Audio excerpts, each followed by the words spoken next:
Good morning, everybody. Welcome to New Hampshire Motor Speedway, this weekend's NASCAR events. We are joined now by the number 22 Shell Pennzoil Ford, Joey Logano. Joey, I understand that you've had a pretty busy week here this week with Joey Logano Foundation and the Drive for Hope. Tell us a little bit about that. Yeah, Driving Hope Home was the name of the event we had this weekend. It's our 5th annual fundraiser we had for the Joey Logano Foundation, and it was great. It was held at the Foxwood Casinos, and it was a great time. We had a dinner on Wednesday night, and had a lot of really cool things going on, and a concert, and we had Sparshaw there, who is a JL Kids Crew member earlier this year at Pocono, and he sang a song for us as well, and then we had a go-kart race, which was a lot of fun. It's a lot more fun than golf for me. I'm not a big golfer. That's what we were doing before, is golf events, but we went to a go-kart track that was opening. It was the first day, actually, they were open, and we had a great race, and Brad and Blaney and Ryan Priest were all there, and we had a great time, and had a bunch of people and raised a lot of money. I think the numbers that come in were over 250 grand, so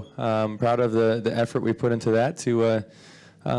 A lot of it was going towards the Ronald McDonald House in Connecticut to help give families at-home type environment, at least as close as you can. We're at the Yale Hospital there, so that was cool to see that we can really make an impact there, and also give a lot of kids a second chance throughout the year. So pretty proud of the effort that Lisa, our foundation director, and the team at Clutch Management did to do a great job and put together a great event and made a lot of money to make a difference. So I was proud of that. We're going to open the floor to questions now. If you have a question, raise your hand. The mic will come around when you're called on. State your name and affiliation and ask your question. We'll go with Mike, then Mark, in the front. Okay. Mike Kimber, USA Today. Joey, you guys are running a strange new course at Charlotte. Stewart wants to run more dirt. Kyle's calling for more short tracks. What's sort of your vision of what the ideal schedule would be? That's a great question. I think really going to a racetrack one time kind of makes sense to me. Whether it's a mile and a half, a super speedway, whatever it may be, I think if you go to a racetrack once, it makes it more of an event. I think sometimes when you have two races, and this weekend will be a great test to see how that works as Loudon goes from 2 to 1. I think when you think of there's two races and you're a fan that can only afford to go to one, well, you're just going to most likely choose the playoff race here. So it'll be interesting to see what the stands look like on Sunday, because now it's an event. You can't miss this one and have a chance to go to the next one. This is the race for a lot of people from where I'm from in this New England region. So kind of interested to see how that's going to work. But that's kind of my thing. Short tracks are a lot of fun. I like short tracks a lot. Hey, you want to go dirt racing? Strap in, let's go. I don't care as long as I'm racing. Go ahead, Mark. Mark Garrow, PRN. Joey, are you surprised we still have 3 drivers dominating the victory column the way we have this deep into the season? And how many guys besides yourself do you feel are seriously in the running to make it a big 3 to make it a big 4?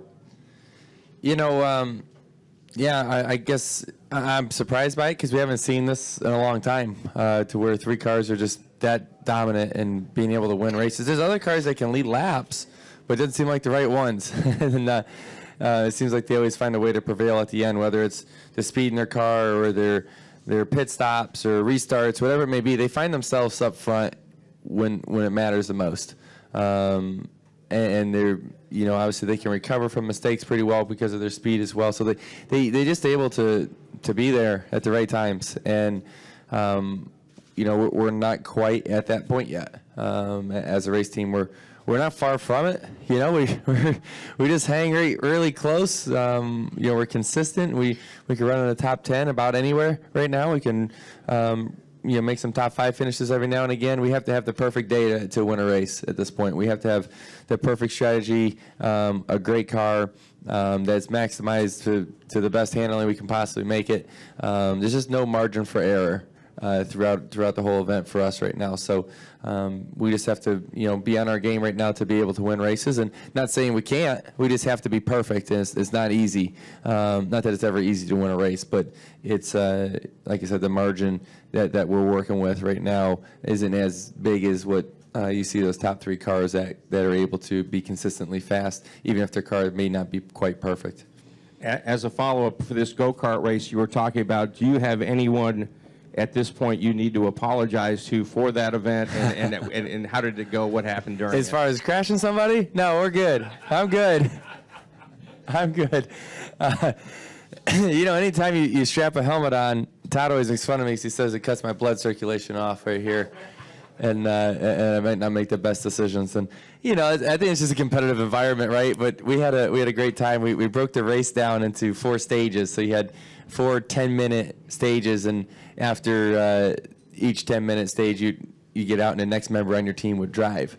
And then we had a 5-lap shootout at the end. So I was driving for Planet Fitness's team, and Brad had a Harvest Investments, and Blaney was driving for a company called GNT that owns a lot of Planet Fitness franchises, and then there's a lot of other great companies too that were able to do that. So at the end, it was actually really cool because you put all your heavy hitters at the end of the race, right? And we had one heck of a race to the end, and Blaney got me. I'd give it to him. He won, but we had a good race all the way to the finish. It was fun. We'll go Rich, Dustin, and then Lee. Rich Thompson, Boston Herald. As a young driver from New England, did you and your guys back then look up to Ricky Craven? Was he kind of the example of a New England driver to you?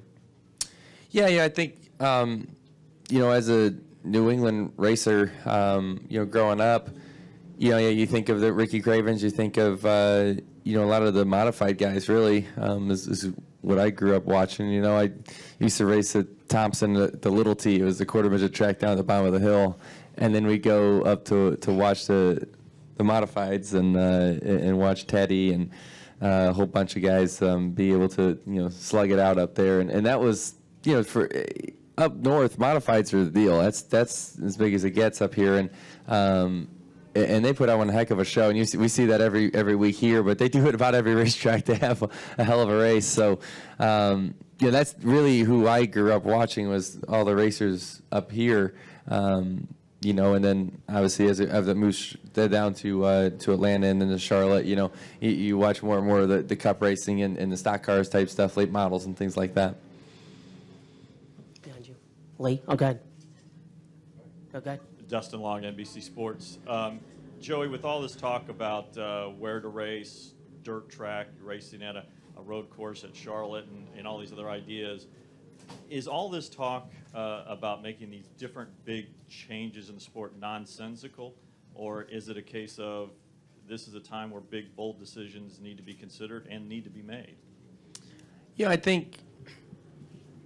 think it's important for us to make change to keep up with the times, right? Because the way people consume sports in general has changed, right? It's not the same as what it used to be with social media or just the way people are these days, right? Not as many people sit down in front of a TV for that long, right? So you have to figure out ways to keep people's attention during a long period of time. So we have to make changes. Every sport's going to make changes.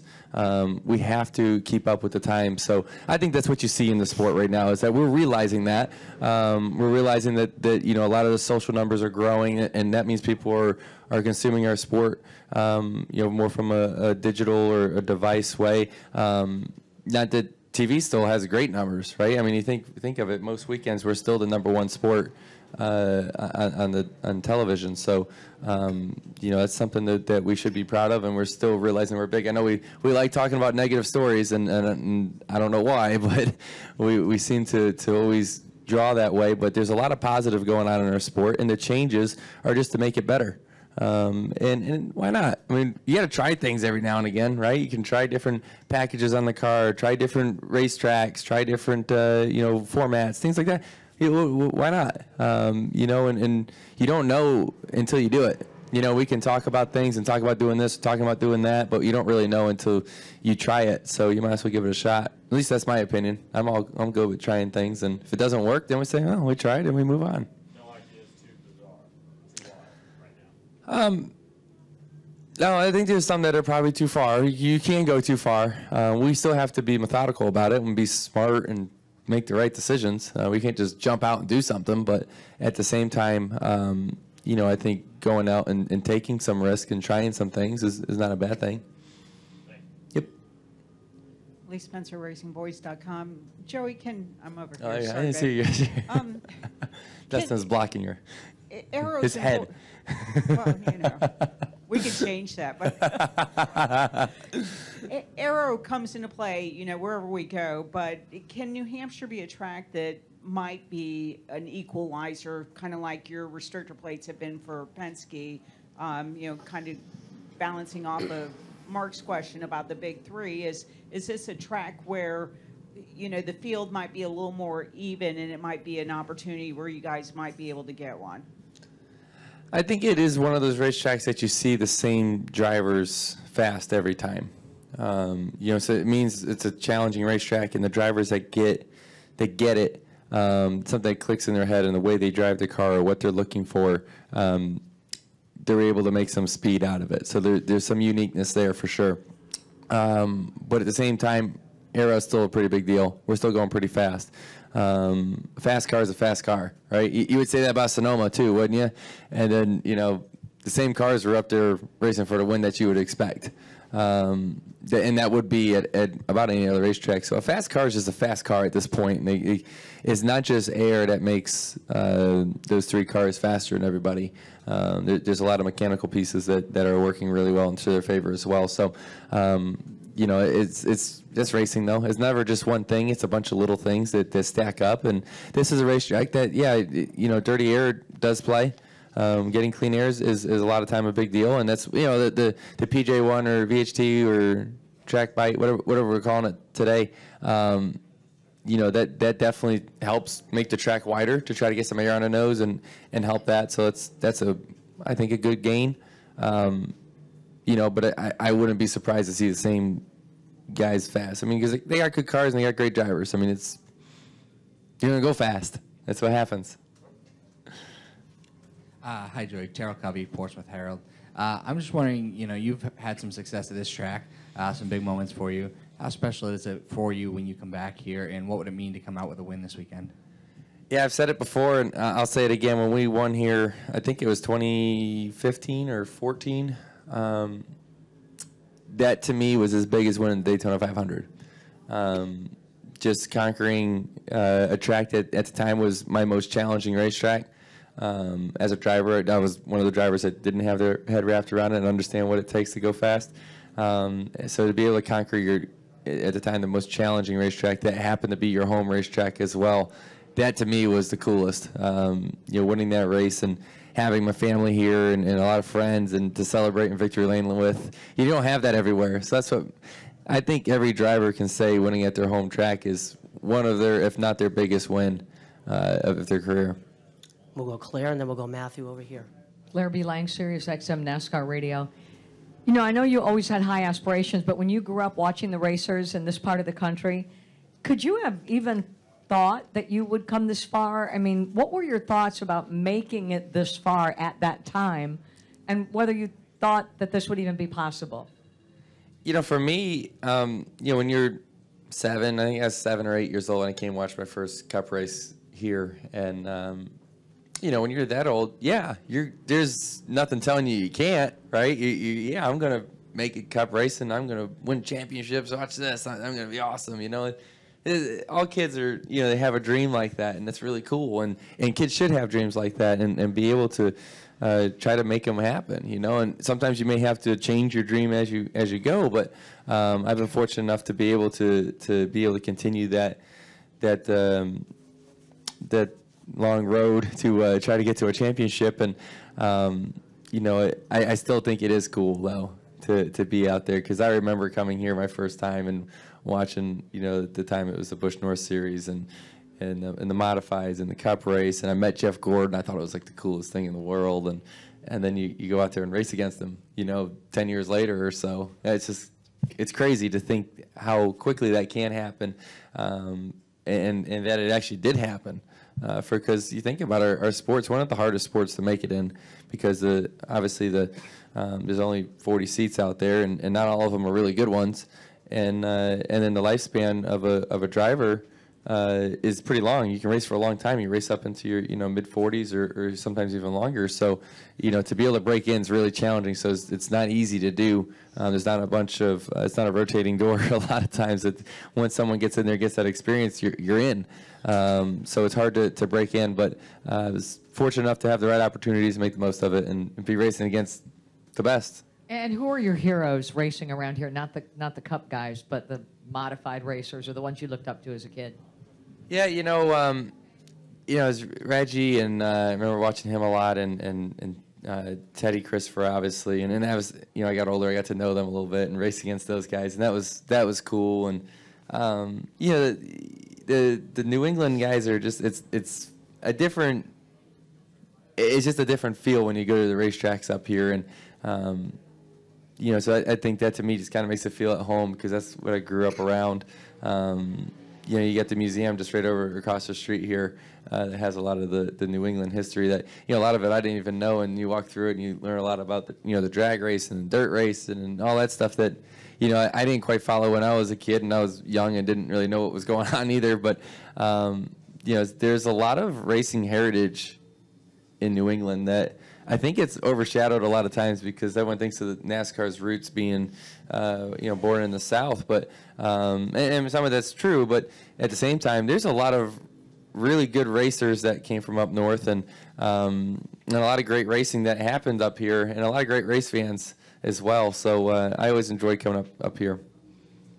Food's better too. Matthew over here. Matthew Werners with WWLP 22 News. Ryan or Joey, it seems cool to watch you climb through the ladder over the years and have fans watch you climb through the ladder. But how cool is it to see Ryan Priest climb through the ladder right now, another Connecticut native? Yeah, Ryan and I, we started racing at the same time at Silver City and Meriden, Connecticut. We started at the same time, raced against each other along the whole way, and it's kind of neat to see Bobby Santos. I think he's probably in the modified race this week. He came from Silver City as well. Savali was for there. There's a lot of really good racers that came from the same little quarter midget track, which is crazy. We all raced against each other growing up, and it's neat to see that coming full circle to where we're racing against each other in the big leagues now. That's pretty neat. Right here in the front. Amy Harrop, Raceway Weekly. At this point last season, you were pretty frustrated with how things were going for your team. Mindset must be a lot more relaxed this year at this time. So can you talk to us a little bit more about the mindset that you have now and coming into the playoffs later on this season? Honestly, my mindset isn't much different than last year. The fact that we're locked in the playoffs, that's great, but that's only one part of it. That's not what the goal is. The goal isn't to make the playoffs. The goal is to win the championship. And like we talked about earlier, we're not quite at that level yet to make that happen.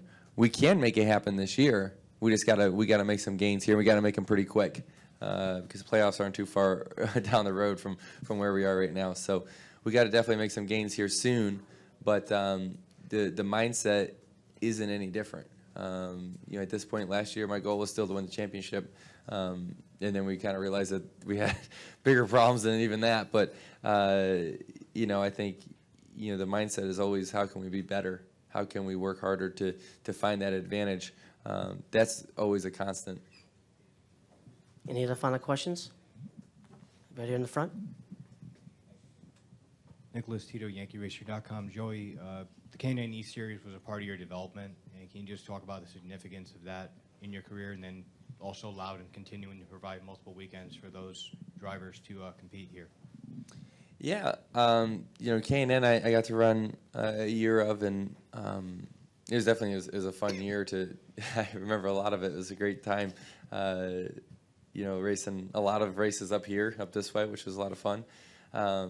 And to see that series still, thriving and being strong, and seeing a lot of young talent in that series is cool. Because, when I was racing it, we had a lot of, the guys that have been racing Busch North forever, and then it became the K&N East and West deal, and you had a lot of those guys you're racing, and so it's a cool mix then, as you had some guys that had a ton of experience, and then you had some new rookies coming in. You had a lot of cup type race teams with driver development programs that were in that at the time as well, and it's changed some, right? Obviously, as time goes, drivers retire, new drivers come in, new teams come in, and that's just the rotation of the sport. But it's cool to see that they're still putting on great races, got a good series going. So that's important for the growth of every level at NASCAR is when you go down to the grassroots levels, and how you grow not only drivers but crew members and crew chiefs and all that. A lot of them start from there and they work their way up, and that's I say it a lot of times too. And there's a lot of good crew chiefs and a lot of them have engineering degrees, but most of them and almost all of them have some kind of racing background that they started from in the short track level at some point. And when they can put those two together, and you can talk to engineer speak, but you get racing and you have racing savvy, that's what makes the best ones.